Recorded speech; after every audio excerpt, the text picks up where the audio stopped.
안녕하세요. 1차 관세법의 김보미입니다. 이번 시간부터는 이제 1차 관세법 개론에 대해서 공부를 해보려고 하는데요.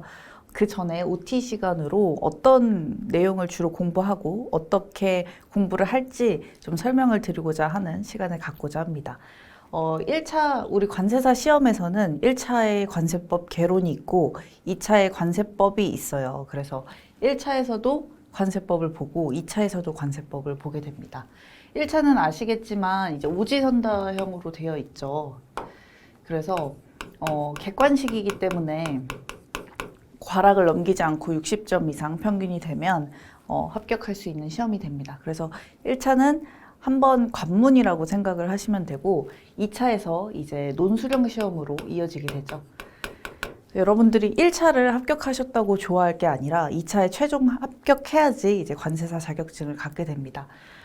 관세사라는 자격증을 어떻게 공부하게 되셨는지 뭐 각각 이유가 다 다르실 텐데 뭐 호기심에 공부를 하실 분도 있고 아니면 나는 정말 전문직 자격증을 가지고 나중에 관세법의 전문가가 되고 싶다. 관세의 전문가로서 우리나라 경제 발전에 기여하고 싶다. 이런 큰 포부를 갖고 공부를 하실 분도 있다고 생각합니다. 근데 어떤 의도를 가지고 이제 공부를 하시든 시험에 합격해야 되는 거는 사실이기 때문에 저는 수험생분들이 이제 궁금하신 거, 이론에 대해서 궁금하시고 뭐 왜 그렇게 되는지, 나중에 실무에서는 어떻게 적용되는지 의아한 부분이 많으실 텐데 1차에서는 주로 관세법의 수험생에 적합한, 시험에 적합한 강의를 하게 될 거고 2차 관세법은 이제 다른 관세사님이 강의를 하시지만 조금 더 심오한 이제 내용들, 왜 이런 법이 생기고 이런 법의 취지가 뭐고 그리고 납세자는 그 법을 어떻게 활용해야 되는지 그런 것들에 대해서 공부를 하시게 됩니다. 그래서 1차에서는 제가 그 법의 취지나 의도, 뭐 히스토리 이런 것들을 잘 설명을 해드리지 않을 수 있어요. 근데 그게 제가 설명을 안 해드리고 싶어서가 아니라 1차는 이 정도만 알고 가셔도 충분합니다. 그래서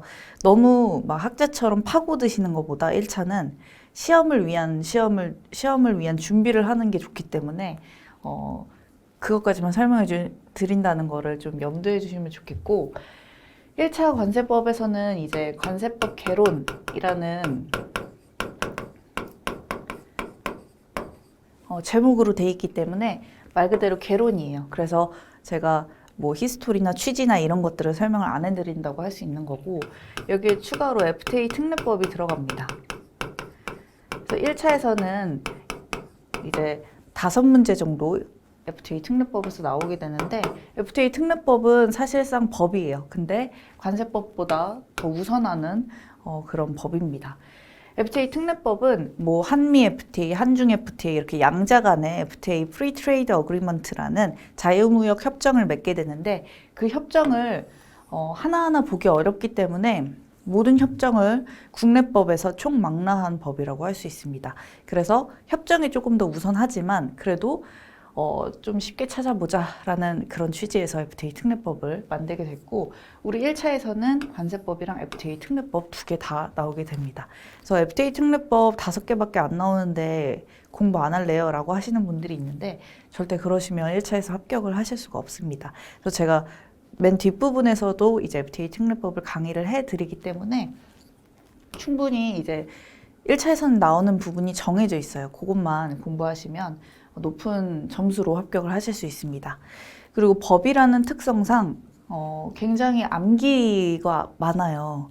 그래서 어떤 보기를 주어주고 이 중에 아닌 것은, 이 중에 맞는 것은, 이 지문 중 틀린 것은, 맞는 것은 이렇게 하는 경우가 많기 때문에 무조건 외우셔야 됩니다. 그래서 객관식이라고 외우지 않아야 되는 게 아니고 오히려 더 세부적인 내용까지 외워서 그 지문이 맞는지 틀리는지 구분해낼 수 있는 능력이 더 중요하다고 볼 수 있어요. 2차는 내가 그 문제를 정확히 모르더라도 알고 있는 거를 쓰면 되거든요. 근데 1차에서는 그렇게 하면 대부분 이제 틀리게 됩니다. 되게 애매하게 알고 있는 경우 틀리게 되기 때문에 확실히 나올 수 있는 키워드 부분을 외우시는 게 가장 중요합니다. 특히 이제 1차에서는 우리 4과목이 있죠. 관세법이랑 무역영어, 내국소비세법, 회계학이 있는데 뒤에 내국소비세법과 회계학은 계산 문제가 하도 많기 때문에 시간이 모자르죠. 근데 관세법이랑 무역영어는 같이 보게 되는데 무역영어에서 사실 영어를 아무리 잘한다고 하더라도 네이티브가 아닌 이상 그 시간이 많이 걸릴 수밖에 없거든요. 왜냐하면 무역영어도 그냥 영어만 나오는 게 아니라 무역의 뭐 인커텀즈나 우리 MIA 협정이나 이런 협정들이 나오기 때문에 굉장히 전문적인 내용들이죠. 그래서 시간이 많이 걸리기 때문에 관세법에서 좀 빠르게 풀어야 무역영어에서 좋은 점수를 받을 수가 있습니다. 그래서 저도 1차 시험을 볼 때 관세법은 굉장히 이제 많이 보고 많이 공부해서 실제 시험에서는 빨리 풀 수 있게끔 준비를 해갔고 그 후에 무역영어에 조금 더 시간을 많이 투자했던 경험이 있어요. 여러분들도 그렇게 하셔야 합격을 할 수가 있습니다.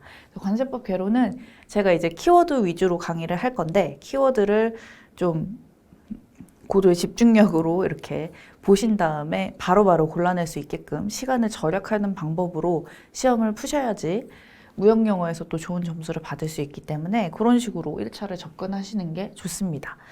그리고 뭐 1차나 2차나 저도 지금 2차 강의도 하고 있기 때문에 이제 질문이 많이 들어오는데 관세법 같은 경우는 거의 뭐 유일하게 1차와 2차에 다 있는 과목이다라고 할 수 있겠죠. 물론 HS나 관세평가는 관세법 안에 있는 과목이라서 어느 정도 봤다고 할 수는 있겠지만 우리 1차에서 관세법 많이 거의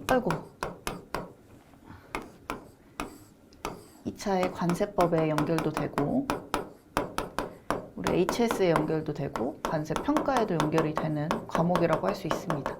2차의 세 과목에 모두 관세법 별표인 HS 그리고 관세법의 일부인 관세 평가가 들어가 있기 때문에 중요한 과목이라고 할 수 있고 여기 이제 무역 실무가 더 들어가 있는 거죠. 그래서 우리 2차 관세법에서 2차 관세사 시험에서 거의 세 과목 정도가 관세법 개론과 연결된 과목이기 때문에 제가 관세법 강사여서가 아니라 1차의 관세법 개론이 사실 관세사가 되기에 가장 중요한 과목이라고 할 수가 있습니다. 그래서 그런 이제 가장 중요한 과목을 가장 첫 번째 관문에서 저랑 이제 같이 공부하게 된 여러분들을 너무 이제 환영하고 제가 그만큼 여러분들이 이해하기 쉽게 좀 설명을 해드리고자 합니다. 그래서 1차에 이제 시험에 적합한 강의이긴 하지만 그래도 어느 정도 이제 관세법에 대한 히스토리나 연역이나 이런 것들은 조금씩 설명을 해드리고 갈 테니까 2차에서도 그걸 들으면 아 이거 1차에서 배운 거지 라고 익숙할 수 있게끔은 강의를 할 거예요. 그래서 너무 이제 걱정하지 마시고 대신에 제가 앞에서 설명한 1차 목적에 맞게 공부해라 라는 뜻은 지금 2차까지 생각을 하시지 말라는 얘기입니다. 그래서 지금 충분히 1차 공부에 집중을 하면 2차 공부는 저절로 따라오는 거기 때문에 이걸 나중에 내가 논술형으로 써야지 라고 공부를 하는 순간 1차 관세법 자체를 통과하기 어려워지게 됩니다. 그래서 1차의 객관식을 먼저 잘 준비를 해놓고 그 다음에 2차 논술형에서 또 거기에 살을 붙이는 과정이기 때문에 1차에서 이제 뼈대를 잘 잡고 2차에서 살을 잘 붙이면 뭐 충분히 합격 가능하다고 저는 생각을 합니다. 물론 이제 관세사 시험이 너무 어렵고 얼마 전에 뭐 행정소송도 들어갈 정도로 이런저런 사건이 많았던 시험인데 전문 자격증 시험 중에서 굉장히 이제 말이 가장 요즘 많은 시험인 것 같아요. 행정소송도 들어가고 그리고 뭐 얼마 전에 또 문제 유형 2차 문제 유형이 바뀌기도 하고 그런 것 때문에 약간 논란이 있었는데 다시 이제 좀 안정이 돼가서 실제위원이나 채점위원이나 조금 더 심혈을 기울여서 관세사 시험을 낼 거라고 저는 봅니다. 그래서 여러분들은 수험생 입장에서 저와 함께 이게 공부에 집중을 하시면 되는 거고요. 뭐 시험 출제위원이나 뭐 채점위원들은 그들이 이제 잘하면 되는 거고 저희는 다음 시간부터 그러면 1차 관세법의 개론부터 본격적으로 보도록 하겠습니다. 수고하셨습니다.